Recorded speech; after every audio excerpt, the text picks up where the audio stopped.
Os animais atraem a atenção de quem passa perto das baias e há quem pare até para tirar fotos. Com tanta beleza e docilidade, quase ninguém resiste a tocar os equinos. Mas para que um animal chegue a esse porte leva tempo. Desde a fecundação até o parto são 11 meses.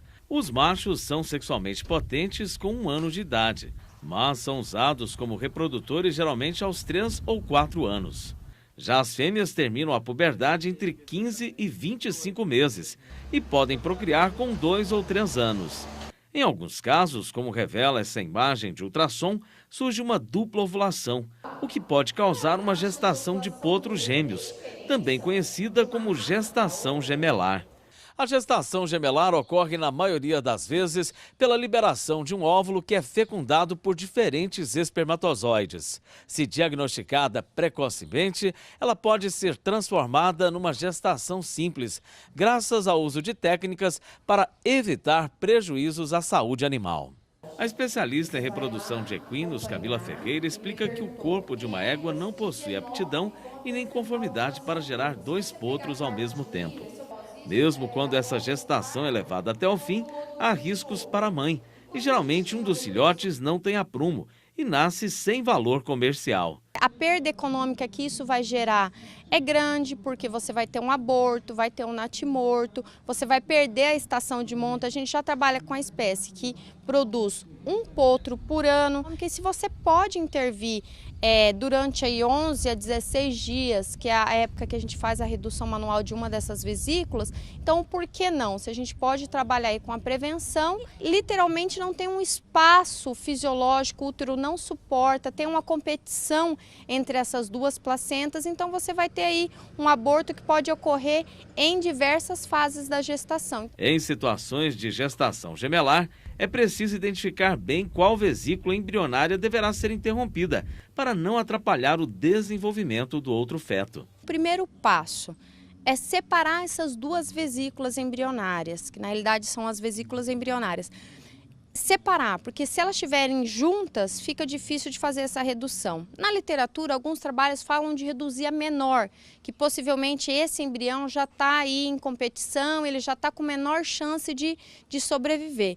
Mas, na minha prática, o que eu tenho utilizado? Aquele que eu consigo separar e colocar no ápice do corno.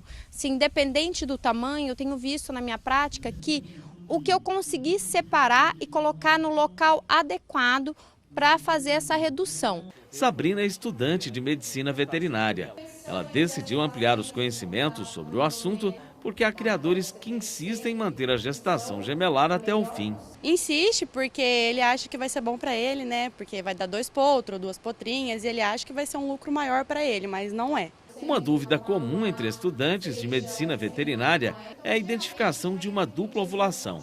A especialista esclarece que o histórico de saúde da égua pode ser um fator determinante para identificar se a gestação é gemelar ou não. Cada égua tem que ter sua ficha individual, anotações aí contra a ovário, útero, cisto, conformação de vulva. Então é super importante essa avaliação individual e esse acompanhamento. Então a partir do momento que você identificou que essa égua tem um cisto, você mensura, coloca a localização desse cisto e uma vez que você tem a ovulação dupla, você já sabe. Olha, posso ter um cisto, posso ter uma vesícula, então fica mais fácil identificar.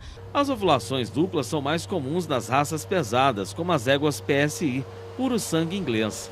Mesmo assim, a taxa de concepção de gêmeos dizigóticos ou formados a partir de 2 óvulos em éguas PSI é considerada baixa, apenas 2% em mais de 2.600 casos estudados. A especialista afirma ainda que mesmo que alguém tente fazer o parto prematuro para colocar o feto numa UTI neonatal, essa tentativa tem tudo para não ser bem-sucedida. A maioria desses abortos ocorrem antes. Então ocorre num estágio que a gente nem com a UTI neonatal, nem com o preparo desse prematuro, a gente não conseguiria. Então aqui os abortos ocorrem também muito antes desse período, então não tem um pulmão aí com surfactante, não tem aí uma expansão desse pulmão, então a gente não consegue, já nascem mortos, então a gente não consegue nem levar e ter um preparo para dar um suporte. Então já abortam muito antes aí do período do parto.